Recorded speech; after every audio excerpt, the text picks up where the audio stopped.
deveria ter feito na sessão anterior, mas não. Tinha aqui esta folhinha muito bem guardada e acabei de esquecer dela. Esta folha é dos alunos inscritos até uma certa altura. Eu vou dizer os nomes que estão aqui, vou ler. Todos os que não estiverem aqui acrescentam, isto não é para nada, é só para mim, é só para ficar com o vosso nome aqui escrito, que compreendi que pelo menos 2 dentre vós não tinham, ou 3 não tinham recebido aqueles textos, e vou ler.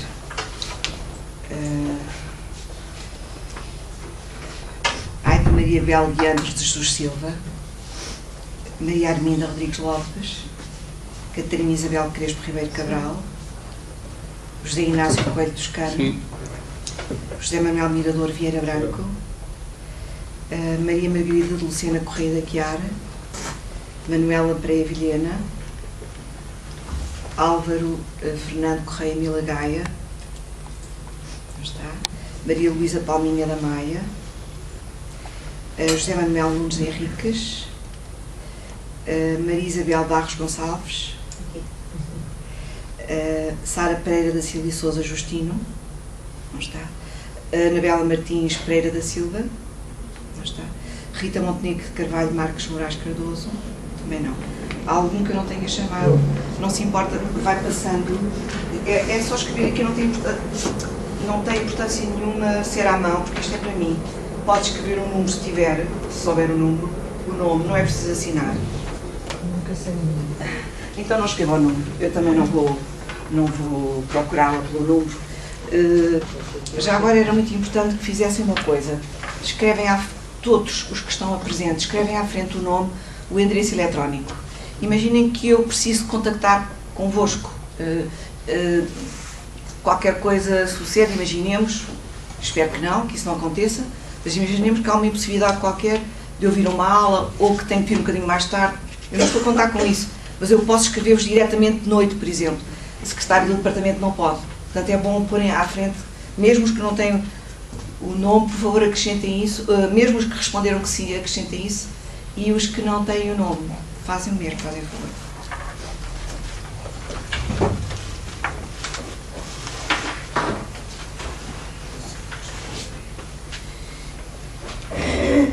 Eu tinha-vos dito que hoje trazia um livrinho. Este livrinho é um bocadinho difícil de passar, porque é um livrinho muito frágil. Estive a pensar que seria difícil estar a passar. Ele mal aberto está, porque ainda só foi folheado. E é um livro publicado numa editora chamada Dumont. Ele está em alemão, portanto é só para quem sabe alemão é que pode. É com um prefácio do filho de Klee, chamado Alexander Klee, e tem o título Os Anjos de Paul Klee, Die Engel von Paul Klee. Eu vou por aqui em alemão. Die Engel von Paul Klee. Eu falei-vos de Paul Klee por causa de Walter Benjamin, por causa do Angelus Novus, do Anjo Novo. É interessante saber que a palavra anjo vem de Angelos, aqui na sua forma latinizada, Angelos, é grega, e a sua tradução imediata em grego é mensageiro. É o intermediário, é o mensageiro.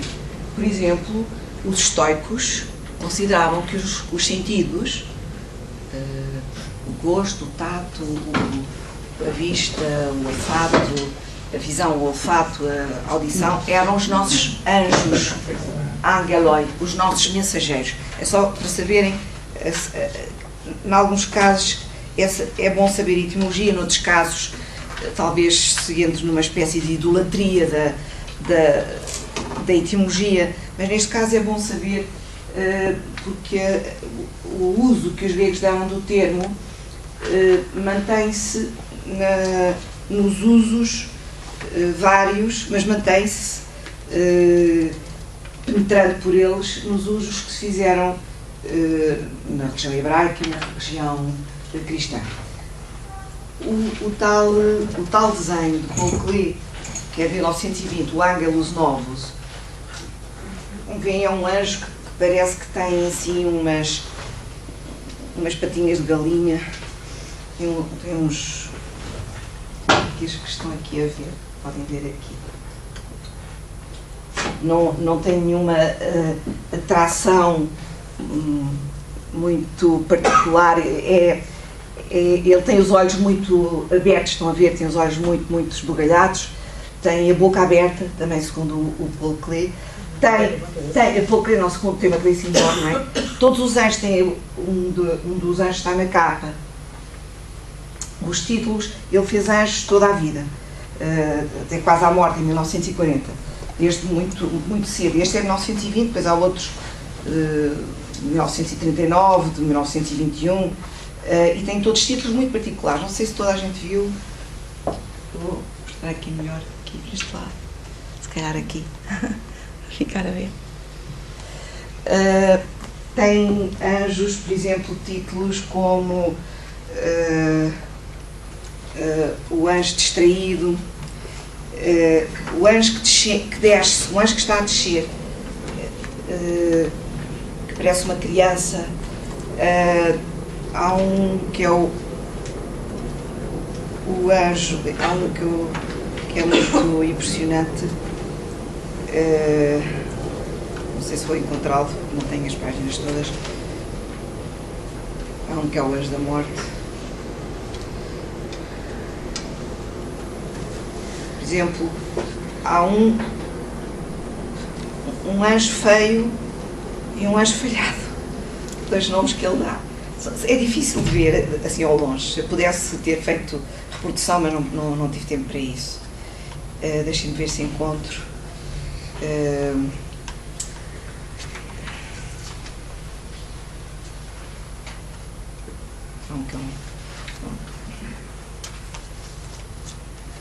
O Esweint. Esweint quer dizer chora. Esweint. Está a chorar. Não sei se conseguem ver.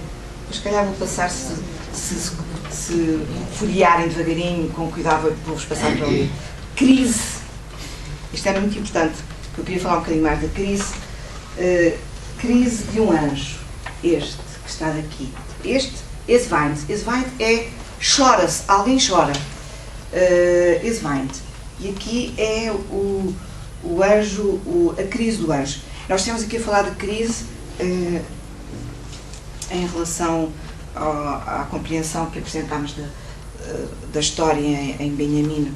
Iremos ter com os textos que ele escreveu sobre moderno, sobre Baudelaire e os textos de Baudelaire sobre moderno também. E eu queria reter convosco, porque fui confirmar etimologicamente e no dicionário de grego as várias alternativas para a tradução de crise, que em alguns casos, em casos decisivos, como na medicina, a crise corresponde a um estado de metamorfose, a um estado limite de uma doença, no qual a doença vai curar ou não vai curar. Isso chama-se um momento crítico. E a palavra crise, no uso da medicina, é fundamental. Assim como no uso jurídico, a crise pode ter a ver com uma acusação que se vai rebater, por exemplo. Falou-se aqui, até com a ajuda do Luís, de julgamento, mas é sempre um julgamento que tem a ver com uma decisão, é sempre um julgamento que implica um momento que não é um momento qualquer, é um momento em que qualquer coisa que está em causa vai ser decidido. Por exemplo, imaginemos uma pena de morte, vai ser resolvido a fase de uma doença, e é nesse sentido que se decide, não um julgamento. Também pode ser uma interpretação, também tive a ver que pode ser a interpretação de um sonho. Portanto, estão a ver que não é a interpretação de uma coisa qualquer, é a interpretação de um acontecimento que ocorre na nossa experiência mais íntima, enquanto estamos em estado de sono, e para os gregos a interpretação dos sonhos, há uma obra muito famosa do Freud que se chama A Interpretação dos Sonhos, mas os gregos, como outros povos também os hebreus, também os cristãos, e ainda antes disso, entre os sumérios, se fez a interpretação dos sonhos, a decifração dos sonhos. Portanto, a palavra crisis, aplicada ao sonho, tem a ver com a decifração dele. Portanto, tem a ver sempre com qualquer coisa de problemático, a crise. Não é um julgamento qualquer. Era isso que eu queria...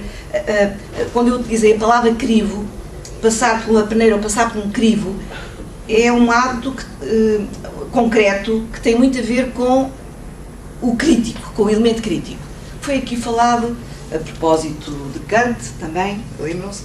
Bem, então este livrinho é, se quiserem ir folheando enquanto eu estou a falar, com muita cautela, só para verem os nomes, para verem os rostos dos anjos, vão folheando. Nós vamos retomar, lembrando eu que na nossa primeira sessão nós temos 4 sessões, e como é muito evidente, não se pode fazer um curso de 4 sessões lendo por inteiro uma obra, por exemplo. Tem de haver alguma dispersão que seja fértil, que não seja infecunda, que seja fértil nestas 4 sessões. E sobretudo porque eu decidi escolher, como devem estar lembrados, um tema que é questões da arte moderna, na pretensão, escolhi esse tema na pretensão de poder tocar em todos os outros temas previstos do nosso módulo de estética: a experiência estética, a decadência do gosto e o kitsch, o belo natural e o belo artístico, a evolução da compreensão do belo, o gênio, e arte e história da arte. Para começar, na sessão passada, eu fiz uma espécie de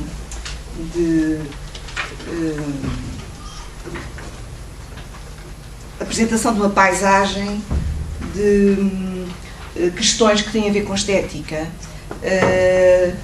todas elas desaguando numa certa concepção da história, numa certa concepção da vida humana.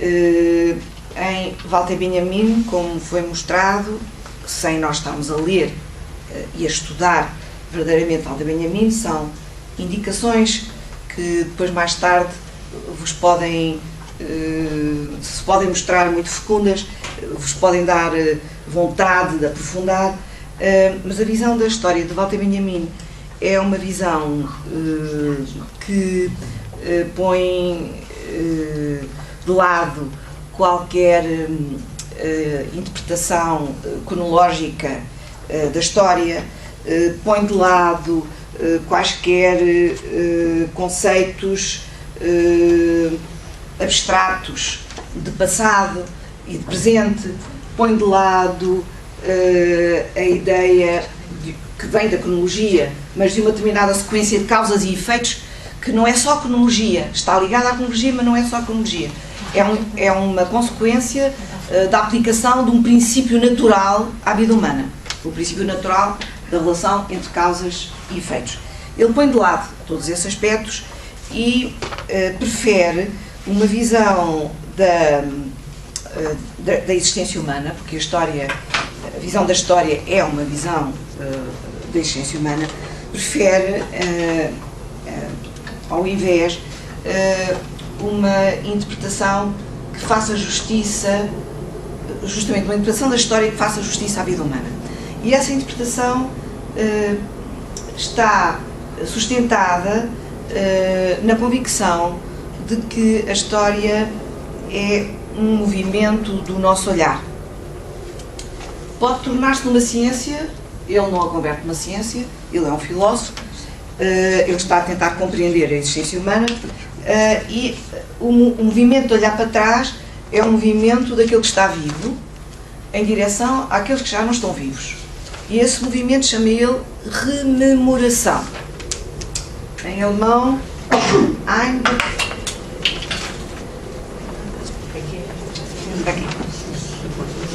Eingedenken, que se costuma traduzir por rememoração. E o movimento rememorativo, nesse movimento rememorativo, aquele que está a olhar no presente encontra qualquer coisa que já foi e a que nós costumamos chamar passado. Muito obrigada. Com licença. Muito obrigada. Afirmei que para Benjamin, o passado é um conceito fictício e precisamente pela maneira como ele é usado, como se o passado tivesse existência, uma existência dominável por nós próprios, fosse um conceito à nossa mercê. E o passado refere-se, é um conceito que se refere à passagem, ao devir daqueles que estavam vivos em não vivos, ao seu desaparecimento do mundo dos vivos. O que nós temos desse mundo dos vivos são restos, são ruínas, são despojos, são legados, mas legados que Benjamin vê sempre sob a forma de ruína. O anjo novo é o anjo da história para ele. O anjo da história tem diante de si um montão de ruínas que vão crescendo, um montão de despojos que vão crescendo. E lembram-se que ele diz que o anjo tem as asas abertas, não as pode fechar, portanto não pode voar. Ele gostaria de recolher aqueles despojos e render-lhes homenagem ou reuni-los para eles não se perderem, mas ele é arrastado com um grande humor. Benjamin diz, é arrastado por um vento que sopra do paraíso e se chama progresso. Eu disse-vos que o paraíso, essa concepção do paraíso é uma concepção, enquanto promessa que o progresso tende a cumprir, é uma ideia que vem da época da Ilustração, da Aufklärung, mas que no século XIX toma uma preponderância enorme. No século Baudelaire, toda a gente fala de progresso, toda a gente discute o progresso, toda a gente quer contribuir para o progresso. O progresso, a palavra progresso adquire um valor teleológico,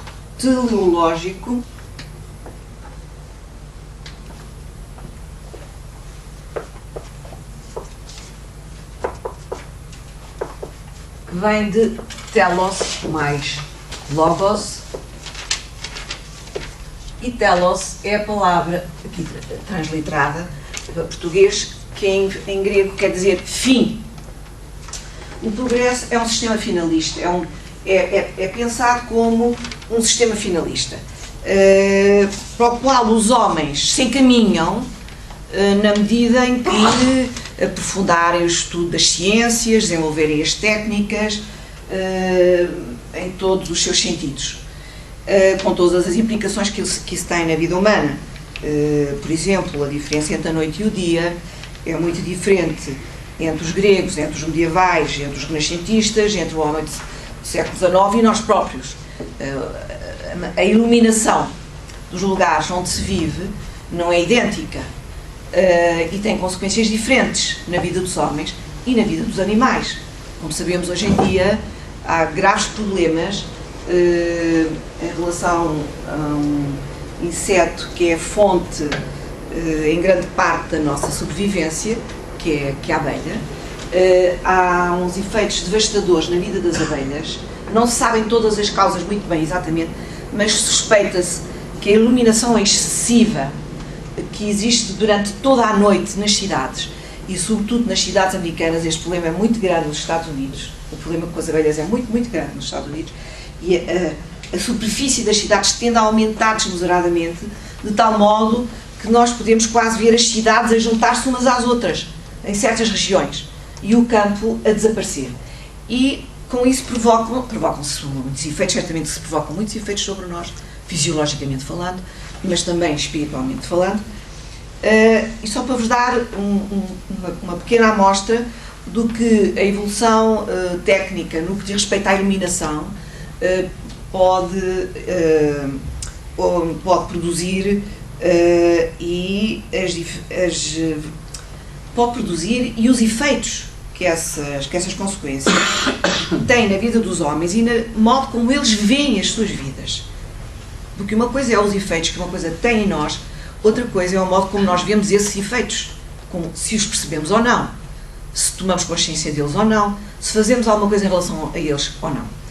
Então, o século XIX é verdadeiramente o século da crença mais convicta no poder benéfico do progresso. E o progresso é idêntico à evolução científica e técnica. Aliás, manteve-se até hoje. Hoje em dia não se fala tanto de progresso, mas há 40 anos ainda se falava muito de progresso. Há 30 anos ainda se fala, de vez em quando ainda se fala de progresso, mas já não é a mesma coisa como no princípio do século XX ou como nos meados do século XIX, como no caso no tempo de Baudelaire, que é um convicto lutador da ideologia do progresso. Ele considera que, do ponto de vista espiritual, não há progresso. O progresso só se aplica à evolução material da vida humana. Esta é a concepção de Baudelaire. Na visão que Benjamin nos dá do desenho, da aguarela do Paul Klee, nós temos essa coisa humorística, mas que é uma descrição exata do modo como os homens do século XIX pensavam, é que o progresso promete-nos o paraíso.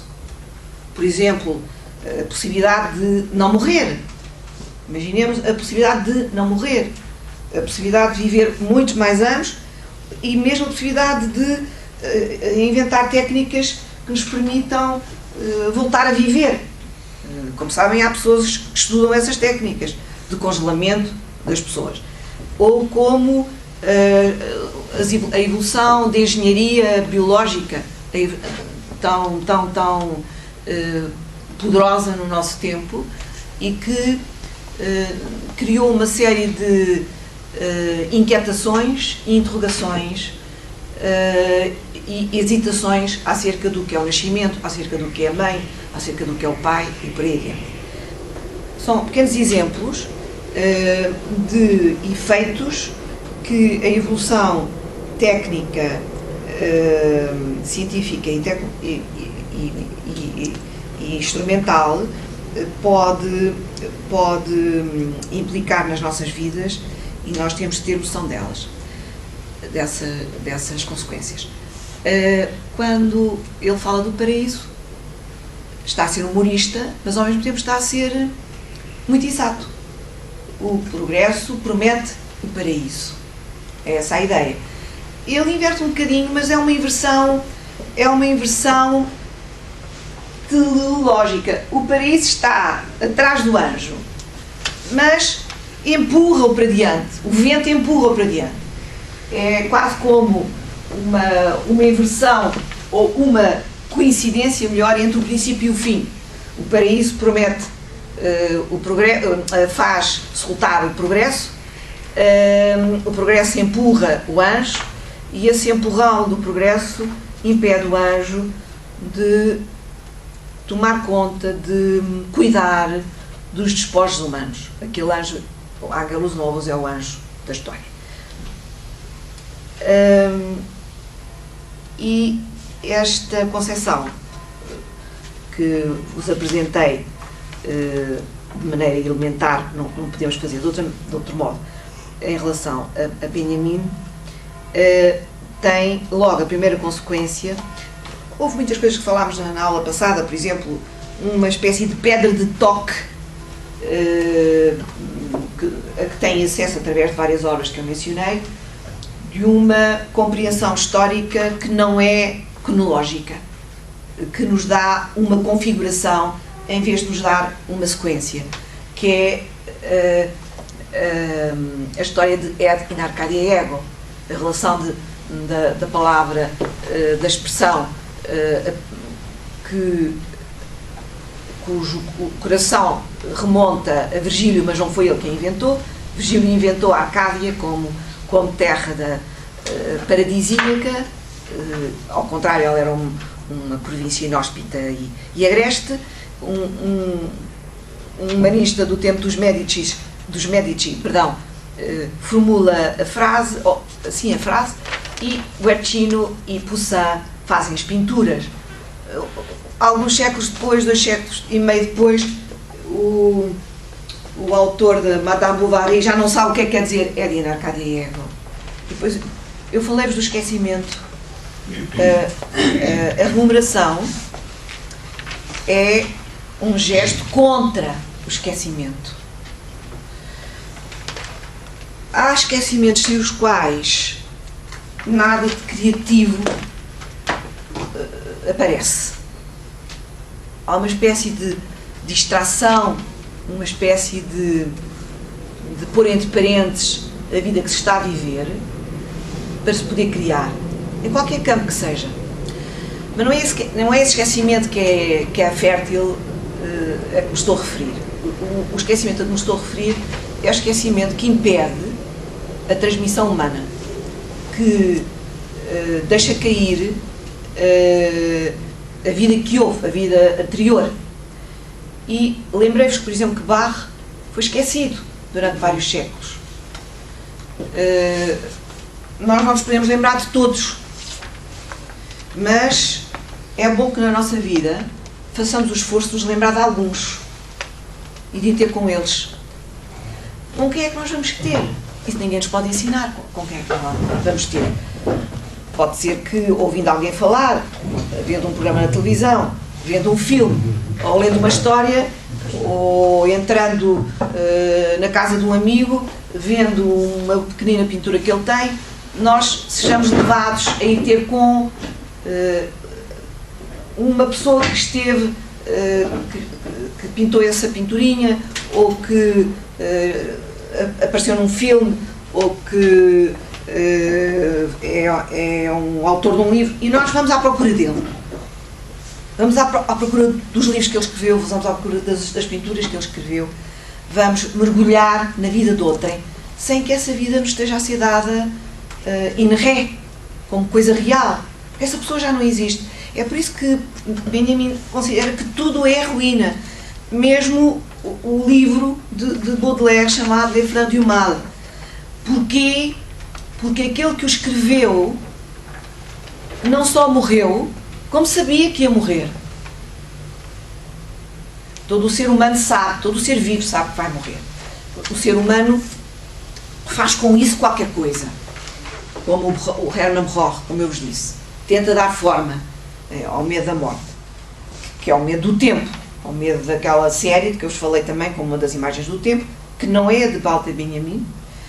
Justamente ele tem uma imagem do tempo, o tempo pleno, o tempo da figura que se forma, da constelação que se forma entre as várias estrelas, que são os vários encontros que nós temos, através do tal ato de olhar para trás, da rememoração. Mas para Hermann Roth, a imagem do tempo é só uma e é da série inexorável, e que os gregos conheceram muito bem, como falámos aqui, de Cronos.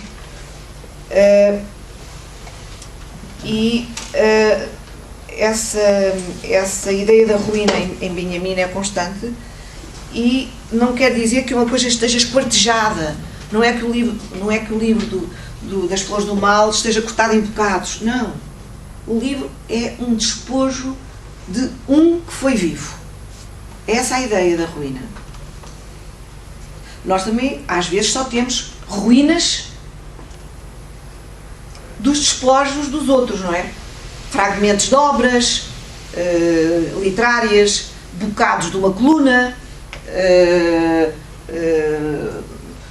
uma parte de uma via romana, por exemplo, um braço de uma escultura, e por aí adiante. Aí a ruína é dupla. Não só é um despojo de um que foi vivo, como as intempéries naturais e as guerras humanas encarregaram-se de transformar esse despojo numa nova ruína, que já não é o sinal de um vivo, de um que foi vivo, mas um sinal daquilo que os outros vivos fazem a esses sinais. Compreendem? Que destroem templos, que deitam abaixo hospitais, etc, etc. Há um livro que eu vos aconselho a ler, está traduzido em português e muito, muito bem traduzido, do Goethe, chamado Viagem à Itália. Leiam esse livro. Está traduzido por João Barrento, que é um tradutor admirável.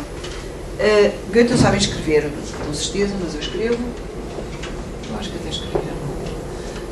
Goethe chama-se Viagem à Itália, Italienische Reise, em alemão. uma viagem que ele fez entre 1787 e 1786 e 1788, nessa viagem o Goethe vai à procura de qualquer coisa que encontrou na casa paterna muito cedo. O pai dele viajou pela Itália e trouxe gravuras da Itália e trouxe memórias da Itália.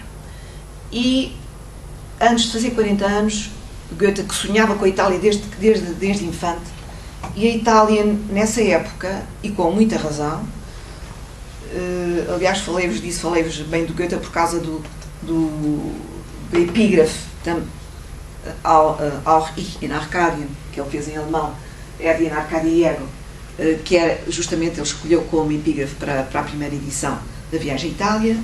A Itália, sobretudo o Sul, era considerada a Grécia, e não sem razão, porque era a Magna Grécia. A Itália, o Sul da Itália era a antiga Magna Grécia. Está cheia de vestígios gregos, não só arquitetónicos, mas também vivenciais, do modo como as pessoas vivem e do modo como se exprimem, como o corpo se exprime, e também fisicamente ligados ainda aos seus antigos parentes. E nesse livro, em que ele vai à procura de uma imagem infantil, uma imagem da memória infantil, à procura dos gregos, ele não vai à procura dos italianos, ele vai à procura dos gregos, também encontra os romanos, como é óbvio, ele também quer ir para Roma. Ele descobre que, para constituir a imagem da antiguidade, ele não tem mais nada do que ruínas. É o que a viagem faz descobrir. É uma grande meditação sobre as ruínas. E, ao mesmo tempo, é uma grande meditação sobre aquilo que nós chamamos o espírito do lugar. Ele, no sul da Itália, sente-se como se fosse Homero, sente-se como se tivesse de ler a Odisseia de viva voz, coisa que no tempo dele, ler de viva voz já não era tão comum como uns séculos atrás. E hoje em dia é muito raro ler numa comunidade de viva voz. Por exemplo, a Santo Agostinho era muito estranho ler em silêncio. Para nós é muito estranho ler de viva voz. É interessante pensar o que é que se terá ganho e o que é que se terá perdido com isto. Que o silêncio, a ausência do outro, seja uma condição de leitura. E para Santo Agostinho não era assim. Para nós é assim, é isso, é assim. Nos autores que eu conheço, enquanto criadores, pintores, escultores, que se sentem modernos, todos eles sabem que há uma coisa que falta aos modernos, que é uma autêntica comunidade. Uma comunidade em que, por exemplo, Francis Bacon, não o filósofo, apesar de ter o mesmo nome, mas o pintor de origem irlandesa, morreu há uns anos, nos anos 90, se eu não estou enganada. Francis Bacon, numa obra de entrevistas feitas por um grande historiador de arte, muito importante, que entrevistou muitos artistas contemporâneos, David Sylvester. O Francis Bacon diz assim: sabes uma coisa, David? Fez-me sempre falta não ter uma pessoa que chegasse ao meu ateliê e dissesse: Francis, deita isto fora. E o entrevistador não quer acreditar nisto. Não pode acreditar, diz: mas estás a falar a sério? Sim, estou a falar a sério. A coisa que mais falta faz a um artista moderno é uma comunidade de artistas. É uma comunidade de testemunhas em quem se confia ao ponto de aceitar este conselho: deita isto fora.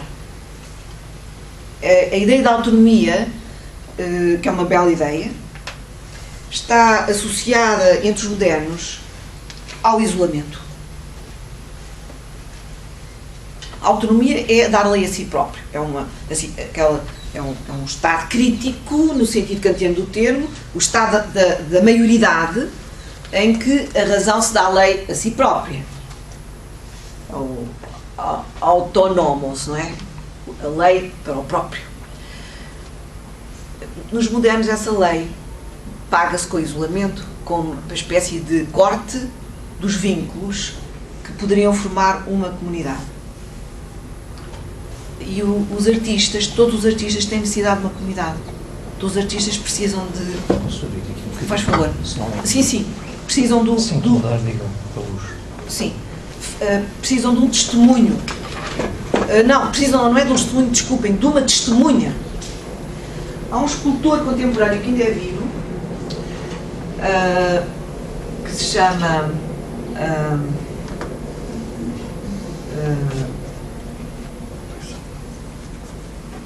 Sarah, agora não me lembro do primeiro nome dele, algum de vocês sabe. Há um artista americano, trabalha em ferro. Richard Serra. Richard Serra. Se forem a Serralves, ou se já foram, concentrem-se Serralves, não no palácio, mas no museu feito pelo CISA.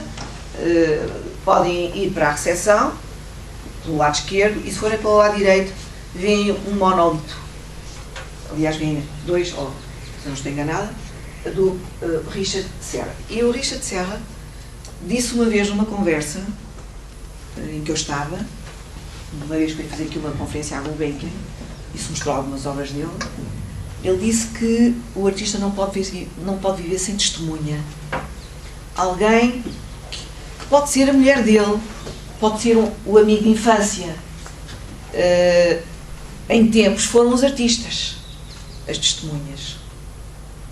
Mas no nosso século é difícil. Ainda há, a título acidental, artistas que vão ver trabalhos de outros artistas, porque são amigos desde há muito. Mas é porque são amigos desde há muito.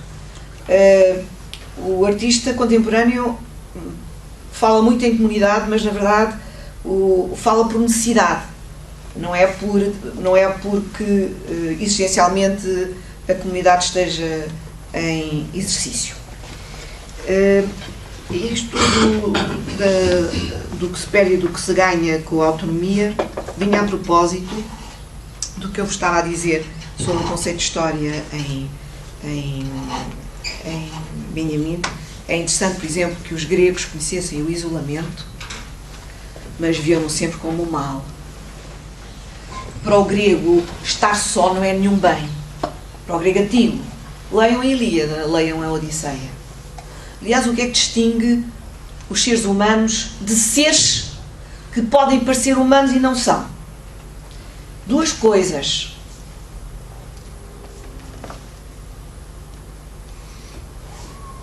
Discutir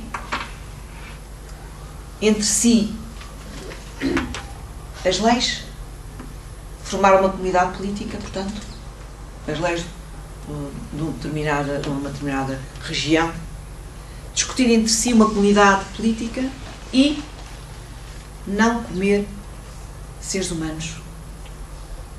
Isto é, há um princípio da separação do homem em relação a qualquer outro ser que o impede de se alimentar daqueles que são da mesma raça. Coisa que faz um horror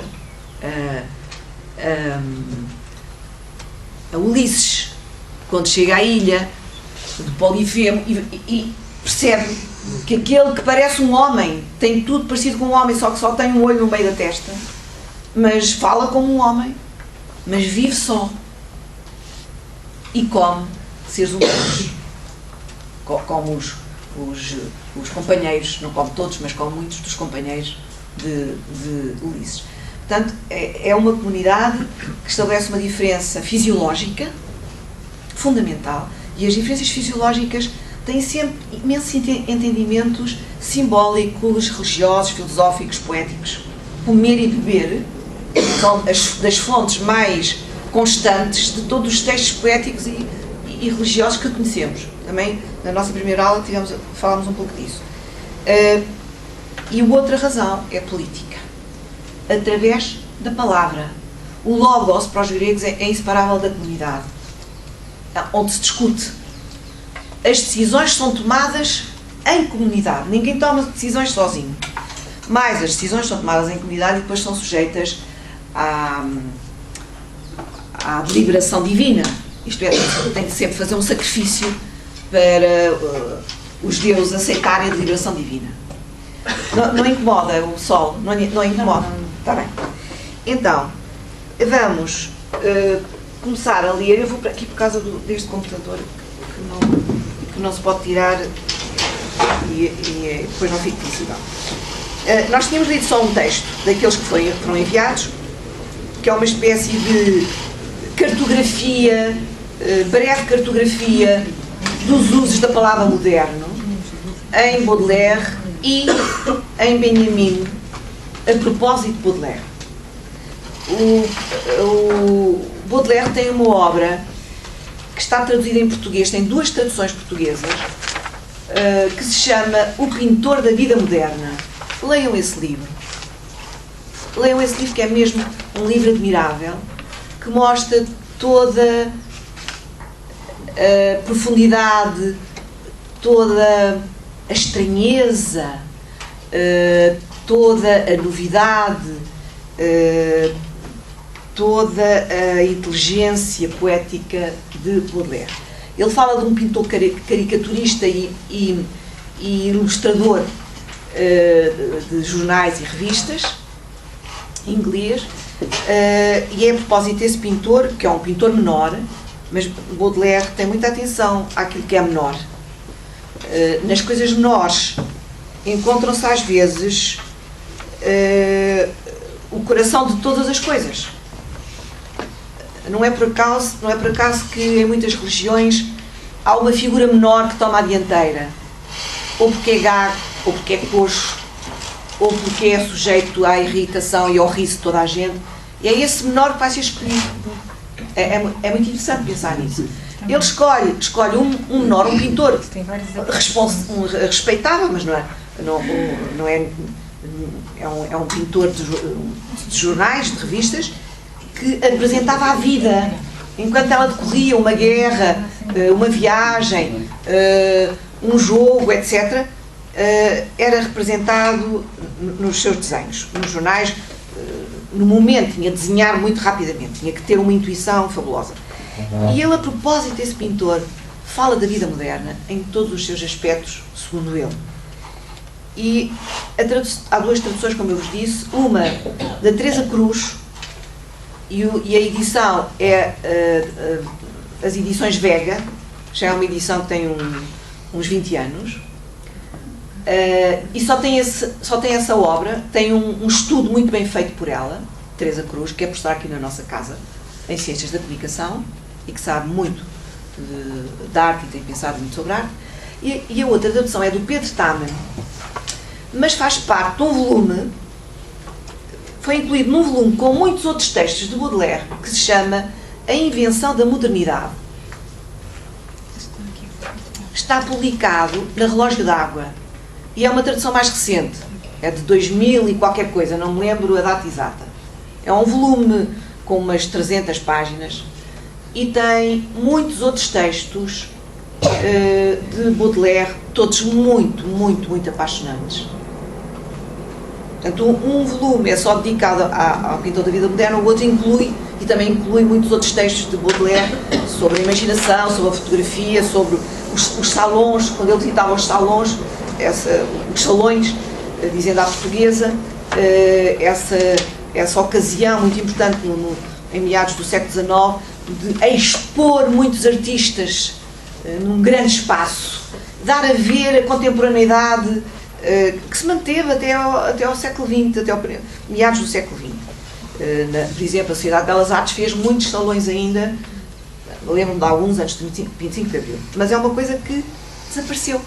Agora nós falamos em exposições coletivas, mas não falamos em salão. Salão tem a ver com uma certa exposição.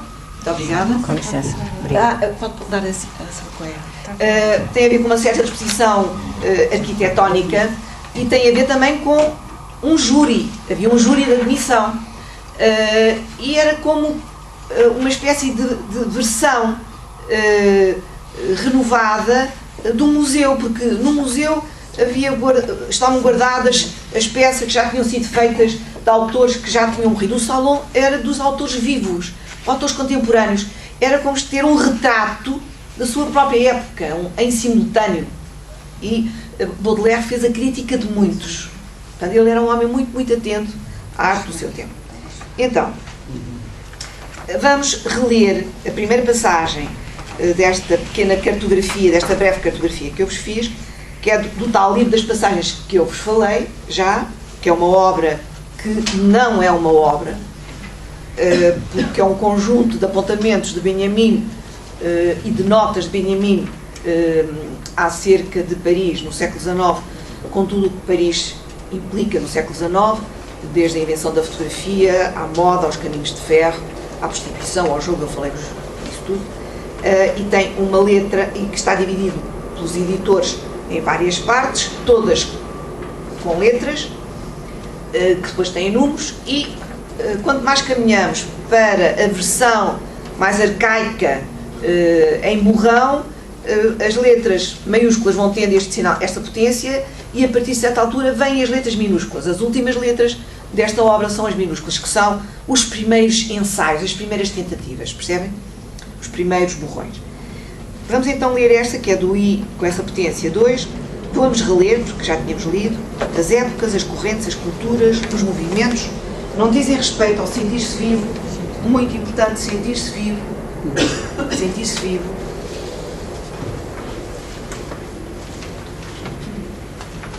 Há um sofista, eu agora neste momento não me estou a lembrar do nome, espero lembrar-me, mas não é assim daqueles mais conhecidos que Platão, podemos dizer, imortalizou, não consigo lembrar do nome dele, que diz que há certos homens que vivem como se tivessem uma vida a seguir para viver. E, entretanto, os anos e as horas escoam-se e a vida passa. A vida que nós pensamos que não passa enquanto estamos vivos, passa. Sentir-se vivo não é viver. Sentir-se vivo é tomar atenção à sua vida. E, para ele, sentir-se vivo, como se devem estar lembrados, é sentir-se diante do abismo. Sentir-se diante da morte, sentir-se diante da exigência do dia, sentir-se diante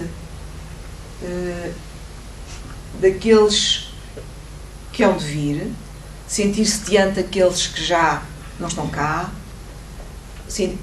Estar diante do abismo é muita coisa, mas seguramente essa muita coisa está entre a disposição para viver e a ameaça de perder a vida. Eu não vos falei de um texto de Walter Benjamin, só falei no título, vagamente, mas não falei desse texto, que se chama, eu costumo traduzi-lo como A Origem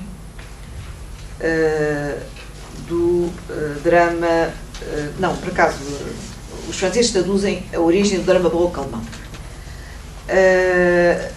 O João Marrento, no tal primeiro volume das obras escolhidas da Cirial Bin, traduz A Origem do drama trágico alemão. Eu tenderia a traduzir por A Origem do drama do luto alemão. A palavra é Trauerspiel. Trauerspiel. A palavra Spiel traduz-se normalmente por jogo. Em alemão, a palavra Spiel não é só jogo, mas também é representação com atores. Os atores chamam-se Spieler, como em inglês chamam players, não é? Mas os ingleses têm duas palavras para jogo e para teatro. Os alemães só têm uma Spiel. Portanto, na palavra Spiel, os alemães veem sempre uma trama de ações entre personagens, seja num jogo de roda, seja num concerto, seja numa apresentação teatral. Trauerspiel Trauer é a tristeza ou luto. É a palavra que os alemães descobriram para traduzir a palavra grega tragédia. Por isso é que o João Barreno traduziu drama trágico. Porque eles inventaram esta palavra para traduzir a palavra tragédia.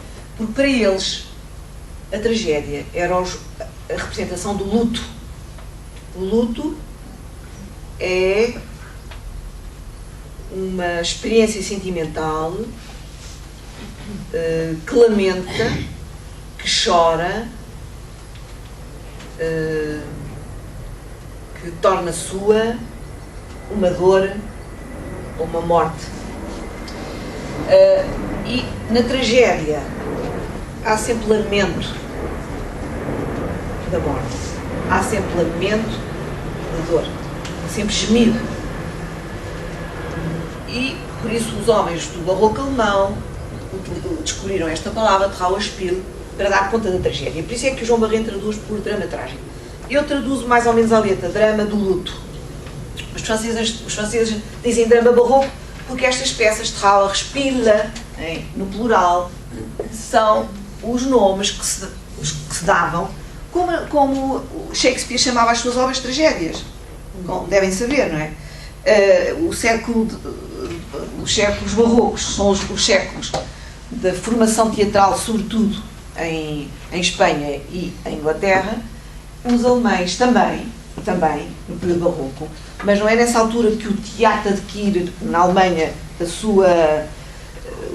sua marca de nascimento, é no século XVIII com Goethe e com Schiller e com outros, mas o teatro barroco alemão mereceu a atenção, apesar de ser tão mal conhecido entre os alemães, mereceu a atenção de Walter Benjamin. Walter Benjamin, por assim dizer, ressuscitou o interesse por peças que nunca mais foram representadas depois do barroco. Nunca mais. De tal maneira que os irmãos Grimm, que são autores daquela grande enciclopédia alemã de cultura, pensavam que as peças nunca tinham sido representadas. Mas elas tinham sido representadas na época. Deixaram foi de ser representadas.